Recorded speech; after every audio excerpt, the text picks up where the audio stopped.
Damai sejahtera Allah yang melampaui segala akal pikiran, itulah yang memelihara hati dan pikiranmu di dalam Kristus Yesus Tuhan kita.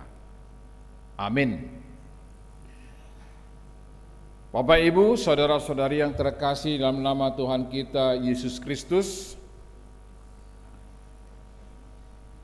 firman Tuhan yang akan menyapa kita pada minggu pertama setelah Trinitatis yang ditetapkan pada minggu ini, yaitu firman Tuhan yang tertulis dalam Injil Lukas pasal yang ke-8, dimulai dari ayat yang ke-26 sampai ayat yang ke-39. Ya, untuk menghantar kita mendengarkan firman Tuhan ini, saya ingin mengajak kita dulu karena ayat ini begitu panjang dan isinya juga ngeri-ngeri sedap. Jadi kita ingin dulu dihantar melalui pelengkap Kidung Jemaat. Ya, mari kita kembali dulu memuji Tuhan melalui pelengkap Kidung Jemaat 367. Ya, tadi kita sudah nyanyikan, mari dulu kita kembali menyanyikan pelengkap Kidung Jemaat nomor 367 dan akan kita gumuli dan menjadi dasar persekutuan kita. Mari kita baca secara responsoria, yaitu firman Tuhan dalam Injil Lukas pasal 8 ayat 26 sampai ayat yang ke-39. Kita membaca secara responsoria. Yesus mengusir roh jahat dari orang Gerasa. Kemudian mendaratlah Yesus dan murid-muridnya di tanah orang Gerasa yang letaknya berseberangan dengan Galilea. Setelah Yesus naik ke darat, datanglah seorang laki-laki dari kota itu menemui dia. Orang itu dirasuki oleh setan-setan dan sudah lama ia tidak berpakaian. Dia tidak tinggal dalam rumah, tetapi di kuburan. Ketika melihat Yesus, ia berteriak lalu sujud di hadapannya dan berkata dengan suara keras, "Apa urusanmu dengan aku, hai Yesus anak Allah yang maha tinggi? Aku mohon, janganlah menyiksa aku." Sebelumnya Yesus pernah memetakkan roh jahat itu keluar dari orang itu. Roh itu sering menyeret-nyeret dia. Maka untuk menjaga tangannya ia dirantai dan dibelenggu, dan kakinya dirantai. Ia memutuskan segala pengikat itu dan ia dihalau oleh setan itu ke tempat-tempat yang sunyi. Yesus bertanya kepadanya, "Siapa namamu?" Jawabnya, "Legion," karena ia kerasukan banyak setan. Setan-setan itu pun memohon kepada Yesus supaya ia jangan memerintahkan mereka masuk ke dalam jurang maut. Di situ ada sekawanan besar babi sedang mencari makan di lereng bukit itu. Lalu setan-setan itu memohon kepada Yesus supaya ia memperkenankan mereka memasuki babi-babi itu. Yesus mengabulkan permohonan mereka. Lalu keluarlah setan-setan itu dari orang itu dan memasuki babi-babi itu. Kawanan babi itu terjun dari tebing yang curam ke dalam danau lalu mati lemas. Setelah penjaga-penjaga babi itu melihat apa yang telah terjadi, mereka lari dan menceritakan hal itu di kota dan di desa-desa sekitarnya. Lalu keluarlah orang-orang untuk melihat apa yang telah terjadi. Mereka datang kepada Yesus dan mereka menjumpai orang yang telah ditinggalkan setan-setan itu duduk di kaki Yesus. Ia telah berpakaian dan sudah waras. Mereka pun merasa takut. Orang-orang yang telah melihat sendiri hal itu memberitahukan kepada mereka bagaimana orang yang dirasuk setan itu telah diselamatkan. Penduduk daerah Gerasa pun meminta Yesus meninggalkan mereka, sebab mereka sangat ketakutan. Lalu naiklah ia ke dalam perahu dan lalu berlayar kembali. Orang yang telah ditinggalkan setan-setan itu meminta supaya ia diperkenankan menyertainya. Namun Yesus menyuruh dia pergi, katanya, Pulanglah ke rumahmu dan ceritakanlah segala sesuatu yang telah diperbuat Allah atasmu. Orang itu pun pergi mengelilingi seluruh kota dan memberitahukan segala apa yang telah diperbuat Yesus atas dirinya. Ya, demikian sabda kebenaran firman Tuhan. Kata Yesus, berbahagialah orang yang mendengarkan firman Tuhan serta memelihara dan menghidupinya di dalam perjalanan kehidupannya. Amin. Saudara-saudari yang terkasih dalam nama Tuhan kita Yesus Kristus, nyanyian yang menghantar kita dalam Injil Lukas pasal 8 tadi, andaikan surya pagi tersembunyi. Ada bahasa yang sangat cukup luar biasa. Disebutkan tadi, tak kuabaikan hidup duniawi karena itu pun anugerah. Ingin sekali hidup tentram damai serta nikmati ciptaannya megah. Tetapi puncak dambaan sejati rumahku nanti, rumahmu nanti, aku akan kurai mahkota yang abadi, hidup di sorga, sorga tenang.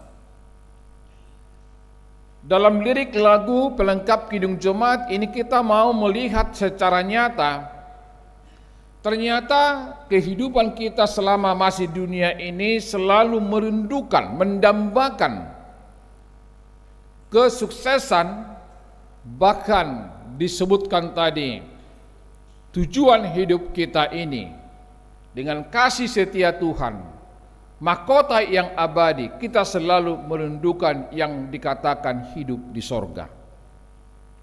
Dan sebelum kita mencapai kepada hidup yang di sorga itu, disebutkan tadi lirik yang di atasnya disebutkan rumahmu nanti, rumahmu nanti. Ada satu gambaran ketika kita masih di dunia ini, ternyata kita mendambakan ada satu rumah perlindungan kita. Yang di mana di rumah itulah kita bersujud, menyembah Tuhan, memuji namanya, bahkan memberitahukan segala apa isi hati kita kepada Tuhan, baik dalam pergumulan, baik dalam suasana hati kita yang gundah gulana. Itu sudah pasti. Makanya orang selalu senang kalau dia sudah memiliki rumah. Ya. Selama dia masih, katakanlah dia masih indekos, ngontrak, pasti hatinya juga tidak tenang. Ya. Kalau dia sudah bekerja dan sudah menikah, tentu peningkatan kehidupan ada. Maka dia akan berpikir, saya nanti punya rumah, punya sendiri walaupun kecil, walaupun 1-2 petak. Ya, setelah meningkat kehidupannya itu, ini enggak pantas lagi rumah ini. Saya akan buat rumah yang besar karena sudah punya anak, sudah punya istri. Syukur Tuhan, rumah ini sudah ada. Ternyata ketika itu sudah diberikan oleh Tuhan, manusia itu tidak sampai saat itu juga berpikir sudah cukup. Doanya pertama, Tuhan, kalau sudah ada saya punya yang rumah yang sederhana cukuplah, saya sangat luar biasa dan sudah mensyukuri. Ternyata ketika kehidupannya meningkat, anaknya ada, suaminya, istrinya ada, lalu dia mengatakan kepada Tuhan, kayaknya Tuhan nggak pas lagi ini, harus ada garasi mobil, ya, dan lain sebagainya. Ada sesuatu kerinduan itu yang kita sepakat tadi. Di rumah itulah dia berpikir, di rumah itulah dia bersujud, di rumah itulah dia beribadah, bercakap-cakap dengan Tuhan. Itulah hebatnya, itulah nuansa, itulah potret manusia ketika dia mempunyai satu rumah di dalam perjalanan kehidupannya selama di dunia ini. Tetapi apa yang terjadi ketika kita tadi menelisik ayat yang ke-26 sampai ayat yang ke-39, Bapak Ibu Saudara-saudara, bahwa kita melihat dengan jelas ada seorang pria. Pria ini kerasukan setan. Yang dikatakan hidupnya telanjang. Tempatnya bukan di rumah seperti yang kita inginkan tadi, tetapi tinggalnya tadi di mana perguru malua? Di mana tadi tempat tinggal yang kerasukan setan itu? Di kuburan. Di kuburan mana? Di Gurubuk, di Binong? Di mana? Di San Diego Hills. Di mana? Pak Ketua tadi yang memimpin lagunya, di mana? Di kuburan? Kuburannya di mana? Oke. Karena tidak bisa menjawab, Amang akan mencoba juga. Itu enaknya kalau di ibadah sore ini ada perguru malua yang ditodong yang harus bisa menjawab. Ya. Perempuan yang di depan mimbar ini, 1, 2, 3, 4. Tolong dulu berdiri kalian 4.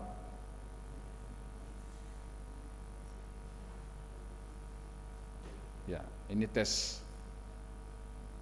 Selama Anda bertemu dengan ibadah sore selalu harus ada tes. Biar luar biasa nanti tahun depan naik CD.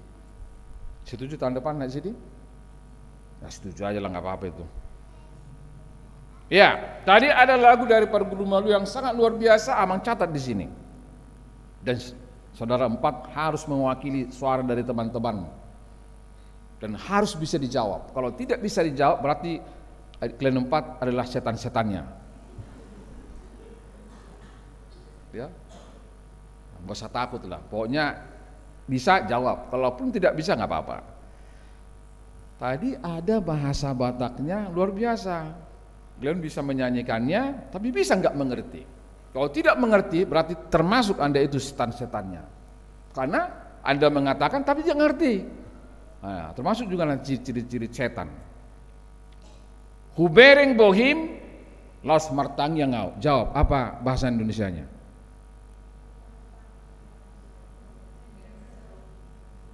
Yang kencang, yang kuat suaranya. Karena ingat tadi mungkin lagunya kan, nggak apa-apa. Yang kedua, Saitogu Maau. Mulai bingung kan? Saitogu Maau. Satu setannya Kak Rining kedapatan. Aihodo Tuhan.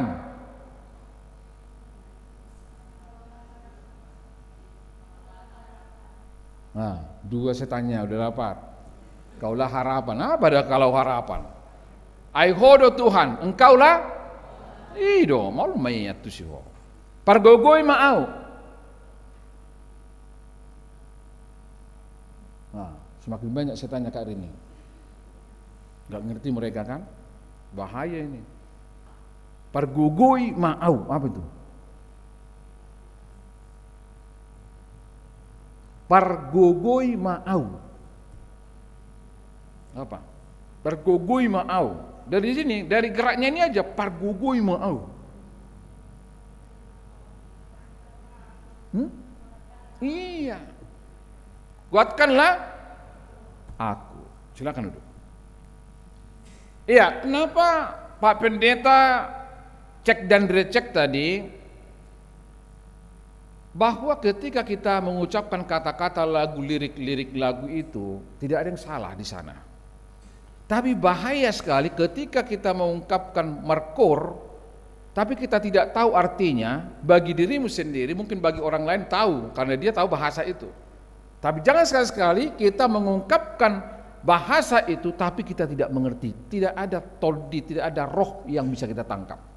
Untung tadi ada 2 bahasa, ya kan? Kalau bahasa yang pertama sudah pasti Anda perguru malua tahu. Ya.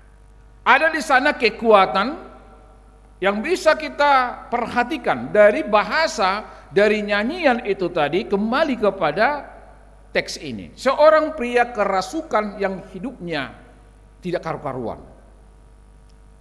Kita sepakat tadi tinggalnya di kuburan. Ya. Dijauhi masyarakat dan dikendalikan oleh roh-roh jahat yang menyebut dirinya tadi legion. Ya, apa legion? Ini juga harus bisa perguru malua dan kita. Roh jahat di sini mengakui dirinya bernama legion. Legion adalah di dunia Romawi ini pasukan prajurit yang berkekuatan 4.000 sampai 6.000 prajurit infanteri. Bayangkan kekuatannya. Itulah yang hinggap kepada kerasukan setan ini. Dengan nama legion ini kita diingatkan bahwa roh jahat itu jamak dan banyak sekali, serta mungkin berbagai keahlian di dalam roh-roh yang jahat itu, enggak satu. Banyak keahlian di dalam roh-roh jahat itu. Ya. Mungkin kita bertanya, yang dirasuki adalah seorang laki-laki atau perempuan? Seorang, namun yang merasukinya banyak. Roh jahat itu bukan personalnya, bukan personal, tetapi roh yang berbagai rupa memasuki pikiran dan keinginan manusia. Pikiran dan keinginan manusia tidak terbatas. Dan saat pikiran dan keinginan tidak seturut dengan kehendak Allah, hati-hati ini. Jika pikiran, keinginan manusia yang tidak terbatas itu tidak seturut dengan kehendak Allah, manusia itu sejatinya sebenarnya seyogianya itu telah dimasuki roh yang jahat yang mendorong seorang tidak tinggal di dalam kehendak Allah. Itu ciri-cirinya. Kembali kita melihat teks ini. Ada tanda-tanda. Kita belajar dari orang Gerasa ini, ada 3 tanda orang dirasuki setan dan 3 tanda orang yang sudah dibebaskan dari roh jahat. Yang pertama, orang yang dirasuki setan, dia tidak punya malu. Terbukti itu tadi, dia tidak berpakaian, dia tinggal di kuburan, ya. Dia suka pergi kemana-mana dan atau katakan ada hubungannya dengan okultisme. Ada dengan okultisme. Kalau orang Batak disebut Amanginang, pernah ya? Kalau orang tua di sini tahu, ada yang misalnya nih, wah orang sudah meninggal dunia, terus ada kayaknya kesetangan. Bahasa kerennya adalah Batak, siar-siaron, ya kan? Baru ada yang tanya, kau siapa? Baru ngomongnya ngaur, ya. Baru ketika ditanya namanya, bukan namanya yang disebutkan, tapi orang lain. Nah, itu juga bagian dari mana okultisme. Orang yang dikerasukan di sini juga ditanya tadi dalam firman itu, namamu siapa? Dia mengatakan siapa namanya? Iya, bukan namanya yang dikasih tahu. Jadi orang yang kerasukan setan ditanya A, jawabannya ngaur. Nah, itu kita lihat tadi sini. Dia tidak ada lagi martabat kepribadiannya. Ya, dalam ayat yang ke-27 dengan jelas dikatakan bahwa orang itu telah dirasuki setan dan sudah tidak berpakaian, enggak punya pakaian, enggak punya rasa malu, tidak tinggal di rumah, tapi tinggalnya di mana? Kita sepakat tadi, di kuburan. Inilah tanda yang pertama orang dirasuki setan. Makanya tidak heran, saudara-saudara, orang yang jalan-jalan itu, yang tidak berpakaian itu, ya, ada misalnya kuburan, apalagi ada kuburan yang tidak pakai pintu seperti di Sumatera, ada kan tugu, ada tabak namanya, tabak. Ketika meninggal baru dimasukkan, ya. Jika ada orang yang kurang waras, ya, dia tidak takut bermalam dan dia menjadikan itu istananya. Mau nggak Pak Guru Madua jika ada kuburan yang terbuka, kamu mau menginap di sana 1 hari, 1 malam? Mau. Kenapa enggak mau? Karena kuburan itu bukan dunia orang, bukan dunia orang hidup. Makanya orang tua kita sekalipun meninggal dunia, orang kita cintai, ketika kita menghantarkan peristirahatan yang terakhir ke kuburan, mau enggak kamu menjaganya sampai 1 malam? Udahlah sini lalu kita kumpul 1 keluarga, mau enggak? Enggak mau kan? Itu artinya bahwa ketika kita hidup di tengah-tengah dunia ini, kehidupan kita tidak mau dalam kehidupan yang mati. Karena itu tempat itu sangat angker. Itulah orang yang dirasuki setan. Dia tidak mau, dia tidak pilih-pilih tempat di mana sampai kepada kuburan juga dia mau menginap. Yang kedua, dikatakan dia diseret oleh roh jahat ke tempat yang sunyi dan tenaganya besar karena dikuasai oleh roh jahat. Karena dikuasai oleh roh jahat, bahkan dikatakan dia dirantai sekalipun semua putus. Ya, ini bisa kita lihat kekuatannya sangat luar biasa anak-anak kami, bahwa dikendalikan, bahwa dia ya menguasai tenaganya yang sangat besar, walaupun diikat dengan belenggu itu bisa diputuskan. Dan yang ketiga, orang dirasuki setan melalui firman ini dikatakan kehilangan kepribadian. Kehilangan kepribadian yang asli. Kita melihat di Lukas 6:8-38 berkata Yesus kepadanya, siapa namamu? Itu tadi, siapa namamu? Dia mengatakan, dia tidak menjawab siapa namanya yang asli, tapi dia menjawab legion, karena ia kerasukan banyak setan. Nah, orang dirasuk setan atau setan-setan, bukan hanya satu ya, setan-setan kehilangan kepribadiannya yang asli. Saat ditanya bisa ngaur jawabannya kemana-mana, jati dirinya hilang. Seperti orang gerasa ini ditanya siapa namanya yang menjawab legion. Itulah saudara-saudara tanda yang kedua. Dan yang ketiga, kita melihat di sini bahwa roh yang mengikuti dia. Tadi yang pertama, dia tidak punya masa malu. Yang kedua, dia tenaganya besar, ngaur ketika ditanya. Dan yang ketiga tadi bahwa kehilangan jati dirinya. Itu yang kita lihat ketika ciri-ciri orang yang dikerasuki setan. 3 ciri-ciri orang yang sudah dibebaskan dari kuasa kejahatan. Yang pertama disebutkan tadi dalam Lukas 8 ayat 35 mencatat, keluarlah orang-orang itu melihat apa yang telah terjadi kepada Yesus. Mereka melihat bahwa orang kerasukan setan itu sudah bersujud, sudah bercakap-cakap dengan Yesus di dekat kakinya. Artinya kesimpulannya, orang yang sudah dibebaskan dari kuasa roh jahat, ia dekat dengan Tuhan Yesus, sudah sopan atau sudah waras dan tidak gila lagi. Nah, ini. Makanya mereka ketakutan. Ini siapa? Ini kan yang dulu yang sakit. Ini kan yang tidak waras itu yang gila. Kenapa? Mereka ketakutan yang melihat itu. Sehingga orang yang di sekitar Yesus mengatakan, Yesus, pergilah ke seberang itu. Disebutkan tadi dalam teks ini. Ya. Itu yang pertama. Yang kedua, orang yang sudah dibebaskan dari kerasukan setan, yaitu ada kerinduan untuk mengikuti dan melayani Tuhan. They follow Jesus. Keputusanku mengikut Yesus. Orang yang sudah dibebaskan ada misi. Misi yaitu bagaimana supaya saya bisa untuk mengikut Yesus. Ada kerinduan. Ada kerinduan. Tapi ketika orang yang sudah dibebaskan dalam roh jahat itu, apa yang dikatakan Yesus? Aku mau mengikuti Tuhan. Tapi Yesus mengatakan jangan. Ya. Ini luar biasa, saudara-saudara, yang jadi orang yang suka menyertai Tuhan Yesus, tidak setia kepada Tuhan Yesus atau orang-orang dikuasai setan. Dia mau mengatakan, tapi Yesus mengatakan bahwa setan-setan itu telah keluar dari dia dan dia mau mengikut Yesus. Dan yang ketiga, ini yang sungguh-sungguh kita mau melihat ketika sudah dibebaskan dari roh jahat, bahwa orang yang sudah dibebaskan itu ia menjadi saksi Tuhan Yesus dalam pekabaran Injil.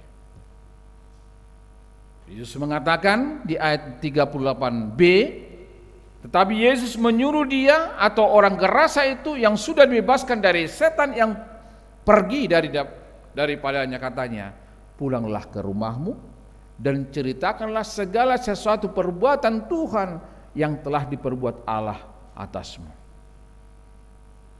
Jelas Bapak Ibu saudara-saudara luar biasa. Jadi setelah dia dibebaskan dari setan, sudah terlihat tandanya. Tandanya apa? Dia melakukan misi. Dia melakukan misi pekabaran Injil. Misi yang pertama sekali bukan keluar, tetapi misi ke rumahnya, misi kepada keluarganya, baru ke seluruh kota, dia memberitakan tentang Yesus juru selamat pribadinya. Sekarang kita melihat kisah ini bukan hanya sekedar peristiwa, bukan hanya tentang seorang kerasukan di daerah Gerasa semata, tapi juga tentang kita saat ini. Juga tentang kita saat ini. Mungkin kita tidak kerasukan secara harafiah. Mungkin kita tidak bisa melihat seperti kejadian dalam teks ini, Bapak Ibu Saudara-saudara. Tetapi dalam warna yang berbeda, kita bisa saja dikendalikan oleh berbagai roh-roh zaman. Kepada anak-anak muda, roh apa yang sekarang menghinggapi kita di dunia digitalisasi ini? Dan roh apa juga ketika kita hadir di ruang ibadah ini, apakah memang ada roh-roh jahat? Jangan-jangan kita berpikir ketika ke gereja hanya roh Tuhan yang ada. Hati-hati juga. Itu makanya kita agak susah melihat apakah kehidupan kita ini sebenarnya sadar atau tidak sadar kita telah duduk bersama dengan roh-roh kejahatan. Nah, ini menjadi introspeksi, evaluasi, perenungan bagi kita, karena berbagai roh zaman ini bisa roh ketamakan, iri hati, dendam, keputusasaan, ya, membuat orang juga tidak nyaman, kata-kata kita juga tidak nyaman. Itu juga termasuk pekerjaan iblis. Termasuk.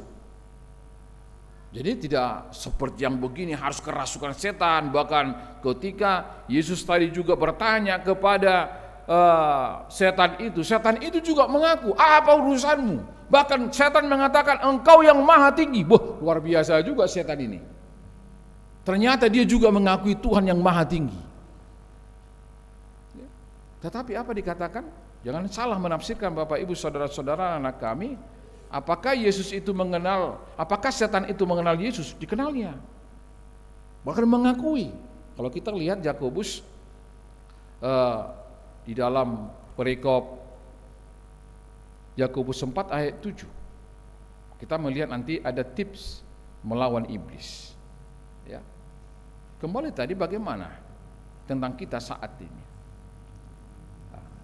Di dunia digital ini sekarang, ketika kita berada di ruang ibadah ini, roh apa yang sebenarnya berdampingan, duduk bersama dengan kita? Mungkin kita, anak-anak remaja Naposobulung, apakah kamu mengakui, sadar atau tidak sadar bahwa hidupmu sekarang ini dirasuki oleh roh-roh zaman? Tapi Tuhan tahu apa yang sedang kamu kerjakan sekarang di genggamanmu. Ketika engkau mendengarkan firman Tuhan tetapi jari-jarimu juga lari ke sana, lari ke sini, dan tidak fokus lagi kepada firman Tuhan. Sedangkan setan yang ada dalam firman ini mampu mengakui engkau adalah anak Allah yang maha tinggi. Aku mohon jangan menyiksa aku. Tapi kita melihat bahwa bukan berarti, jangan salah menerjemahkan, berarti tunduk Yesus kepada iblis, bukan begitu. Bukan, jangan salah menafsirkan. Bukan berarti jadi Yesus itu senyawa dengan iblis itu, karena mengikuti apa kata daripada iblis itu. Bukan begitu. Tapi Tuhan dikatakan tadi bahwa roh jahat itu keluar dari orang itu dan masuk kepada siapa? Kepada babi-babi dan masuk ke jurang dan mati lemas. Ya, di minggu pagi tadi saya agak sedikit memperbincangkan ini. Dunia orang Batak kan sangat luar biasa, yang namanya biduan. Benar enggak? Kalau enggak, bisa enggak digantikan biduan itu? Bisa enggak? Bisa sebenarnya, tapi orang Batak tidak menghidupi, enggak serek lah. sama dengan dikemas kan. Kalau diganti dengan haruting, masih kenal haruting? Nah, nggak tahu lagi kalian haruting. Pokoknya haruting lah, tanya nanti papa mama apa haruting. Pasti tidak strike orang Batak kalau misalnya mengubah-ubah namanya ada DK-nya. Pasti nggak nyaman. Ya.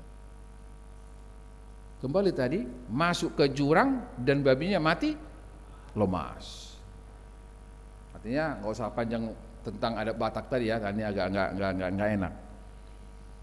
Ya. Tapi Tuhan mau mengatakan bahwa Tuhan mencari solusi yang luar biasa. Ya, kita bisa bayangkan dramanya itu bahwa babi itu jumlahnya sangat banyak dan terjun bebas dari ke jurang dan mati lemas. Ya, kuasanya mampu membebaskan, mampu menyembuhkan dan memulihkan. Karena itu apa juga yang kamu alami saat ini, anak-anak kami, orang tua, bapak ibu, saudara-saudara yang mau dikatakan apa sekarang beban dalam hidupmu? Firman ini mengatakan jangan ragu datang kepada Yesus. Amin. Iya, itu yang mau dikatakan. Bisa orang gagal dalam mencapai cita-citanya, cintanya juga bisa masuk kepada kerasukan setan. Ya. Masih ingat kejadian yang terjadi pada hari Minggu seperti ini kepada anak-anak kami? Hari Minggu tanggal 1 Juni 2025, siapa yang mengingat kejadian 1 Juni 2025 di tempat kita ini loh, itu di Bumi Banten, Tangerang. Kejadian peristiwa pembunuhan di perumahan Puri Anggrek. Sudah ya? Orang Batak nggak itu atau orang Jawa? Perguna lo tahu? Ayah apa yang butuh hamulan habiru piciti hamu. Pembunuhan, istrinya dibunuh oleh siapa pembunuhnya? Siapa? Kau tahu suaminya yang bunuh? Oke, sepakat suaminya membunuh. Roh apa yang ada kepada suaminya itu? Roh apa? Roh jahat. Coba bayangkan. Ini gambaran ya, hati-hati juga memilih pacar. Ya. Mereka kan pacaran juga dulu. Ya kan? Nggak mungkin itu jumpa di tengkolan. Pacaran, kalau nggak salah teman satu sekolahnya dulu. Pacaran, putus, nyambung, putus, nyambung. Seperti orang ini yang goyang-goyang ini, putus, sambung, ya kan? Ya. Ternyata masuk ke pelaminan, sudah berkeluarga dan punya keturunan loh. Tapi dihancurkan apa? Roh-roh itu, roh-roh yang luar biasa, roh kenajisan, roh yang membuat dia memutuskan segala sesuatu dan dia bersandiwara. Bisa bayangkan itu dengan luar biasanya dia menghabisi istrinya. Pasti kekuatannya sangat luar biasa karena rohnya itu roh yang mematikan. Tidak mungkin dikatakan, aduh gimana ya, udah mati enggak ini? Enggak mungkin. Pasti dia menghabisinya, pasti dia mengelilit dengan kelambu yang ada yang disebutkan dalam kepolisian dan dia memastikan apakah ini sudah mati. Dia tidak memikirkan lagi ada 2 anaknya. Dia tidak memikirkan bahwa luar biasa nanti masa depan anak-anak itu. Dia tidak memikirkan lagi masa-masa pacarannya yang indah-indah itu. Tapi roh jahat itu mengganggu dan dampaknya, daya rusaknya sangat luar biasa. Kematian. Tapi bagaimana keturunannya?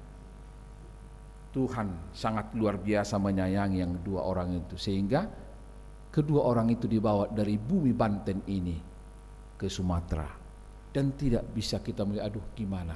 Kita meneteskan air mata melihat luar biasa anak-anaknya. Untung saja anaknya itu enggak mirip dengan bapaknya. Mirip enggak dengan bapaknya? Ya. Enggak mirip. Terlepas mirip atau tidak, maksud Amang pendeta, Hati-hati saudara untuk memilih pasangan hidup. Tes dulu dia. Gimana cara mentesnya? Diapain? Apakah di strum? Bagaimana? Dia mengaku. Gimana? Gimana inang dokter ini mentes? Dari segi medis bolehlah. HKBP sempat membuat tes. Apakah memang dia masih virgin atau tidak? Pernah HKBP mau melaksanakan itu? Pernah. Apakah panguli pria apakah sudah mengkonsumsi barang-barang narkotik? Pernah itu sempat. Dari segi kesehatan, dari segi jiwanya, psikenya. Ya. Yang mau kita sampaikan bahwa ketika anak-anak muda mau menjalani kehidupan ke depan, toh nanti juga harus berumah tangga. Lihat, apakah dia orang dekat dengan Tuhan. Tidak ada satu postingan pun dunia tadi yang sang pembunuh predator itu, yang namanya Margapi itu. Gak ada satu postingan pernah mereka ke gereja. Tapi keharmonisan ini kelihatan. Nah, yang mau kita sampaikan di sana, pertanyaan kalau misalnya kalau misalnya sering ke gereja, apakah sudah bisa dipastikan dia jauh daripada roh-roh jahat? Belum tentu juga. Orang di gereja itu juga, orang perkor itu juga ada di situ iblis. Orang melayani juga ada di situ iblis. Orang datang ke gereja itu juga tanpa kita sadari mungkin kita telah bertetangga satu tempat duduk dengan iblis itu. Makanya kita sulit mendeteksi. Tapi gampang melihat orang-orang yang dirasuki oleh kuasa-kuasa jahat. Secara modern tadi kita buat roh-roh zaman itu. Ketika kata-katanya juga berdampak membuat daya rusaknya, itu juga sudah termasuk dia adalah temannya iblis. Dan daya rusaknya luar biasa. Bukan dia juga yang rusak, tapi sekitarnya itu juga rusak. Kata-katanya juga bisa membuat rusak. Jadi daya rusaknya itu sangat luar biasa. Bagaimana kamu di rumah masing-masing kepada anak-anak kami? Kata-katamu membuat rusak enggak jiwa daripada papa mamamu? Ceklah apa kata-katamu kepada papa mamamu. Jika kata-katamu membuat adem, membuat semangat orang tuamu, berarti kamu jauh daripada roh-roh jahat itu. Tapi jika kata-katamu hanya meninggi sedikit, termasuk juga telah kamu masuk dicelupkan dirimu kepada roh-roh jahat. Kenapa? Kalau orang Batak mengatakan ketika papamu itu, mamamu itu menyuruh engkau, tapi kau menjawab sudah oktapnya di atas, ini. Makanya orang Batak, seorang bapak mengatakan, burung, itong, siapudan, kalau orang tua orang Batak ngomong, jangan sampai suaramu juga di atasnya, bahaya. Siapa ada sekarang di sini anak-anak perguruan 2 remaja napa sobulung? Kata-katamu di atas oktav kata-kata daripada orang tuamu, bahaya. Ya. Mulai sekarang kalau ada yang begitu selama ini, ingat, bertobatlah. Karena ternyata ketika kita juga sudah diwarna di yang begitu sudah kita masuk kepada roh-roh jahat, yang itu bisa bergejolak menjadi bagian daripada kehidupan kita. Anak-anak kami, sehingga kita sampai kepada bagaimana, apa tips melawan iblis, apa tipsnya? Ya, apa tipsnya supaya kita bisa melawan iblis? Perguru Malua, buka dulu Yakobus 4 ayat 7. Yakobus 4 ayat 7 dan ayat 8. Ya, semua perguru Malua silakan berdiri. Karena Alkitab saudara kan sudah baru, walaupun belum dibayar. Semua berdiri. Jangan ada yang ngantuk. Yang mana yang ngantuk ini? Nah, berdiri dulu, mau dapat atau tidak dapat, tidak ada masalah. Bagaimana juga? Yakobus di perjanjian lama atau perjanjian baru? Nah, yang di sana perjanjian lama dibuka, mana sampai Yesus datang kedua kali nggak dapat itu. Oke, Yakobus 4 ayat 7 sampai ayat 8. 2, 3, ya.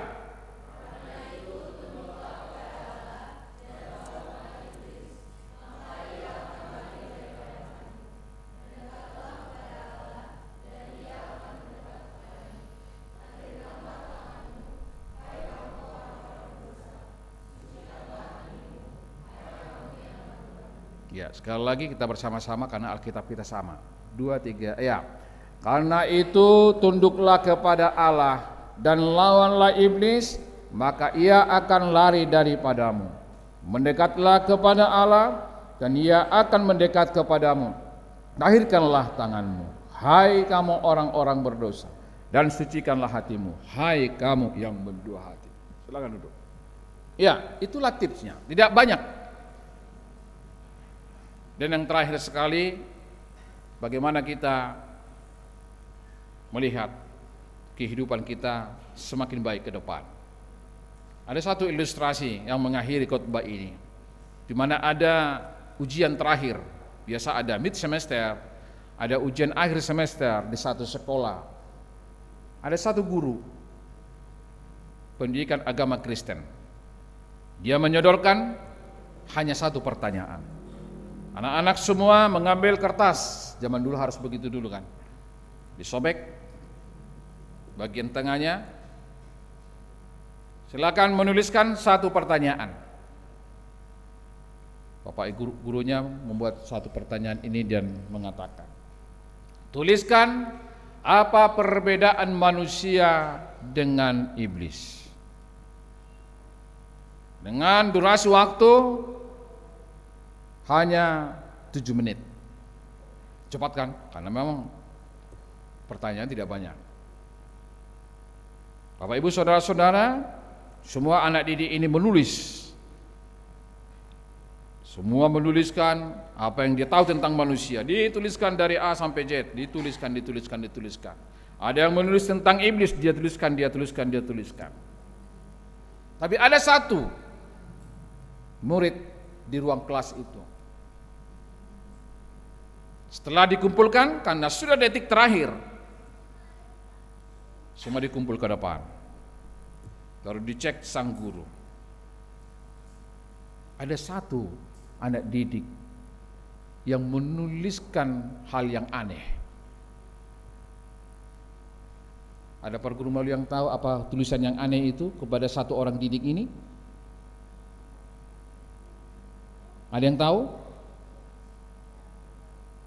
Jawab ada atau tidak? Iya, dijawab begitu. Itu orang yang sudah dibebaskan dari roh jahat, nggak bengong, nggak tahu amang pendeta. Sudah? Nah, biar saya lanjutkan. Dia bawa, setelah dicek, baru ada satu tulisan. Dituliskan tentang manusia. Tentang iblis, roh jahat itu, dia tidak menuliskan. Dia dipanggil, sini dulu. Kenapa kamu menuliskan ini? Apa yang kamu tuliskan? Baca dulu. Dia menuliskan tentang manusia, tetapi ketika detik-detik terakhir, karena tidak ada lagi waktu, dia menuliskan di kolom mengenai iblis. Dia mengatakan kalau dari manusia dia banyak mengetahuinya, tetapi ketika mengisi tentang satu kolom iblis, dia mengatakan tidak ada waktu untuk iblis, titik. Dia mengatakan itu. Setuju? Anak perguru malua? Tidak ada waktu untuk iblis. Amin. Mari kita berdoa. Bapa di dalam surga, terima kasih Tuhan atas sapaan firman-Mu yang menyapa kami pada saat ini. Terima kasih, terpuji nama-Mu, kami belajar dari orang gerasa yang sudah dirasuki setan, tetapi Tuhan memulihkan dia secara totalitas. Kami percaya bahwa Tuhan punya kuasa untuk menaklukkan roh-roh jahat, roh-roh setan yang kadang menggerogoti kehidupan kami. Kami percaya Tuhan yang memelihara kami sehingga apapun dampak dari kuasa itu akan hilang dari kehidupan kami.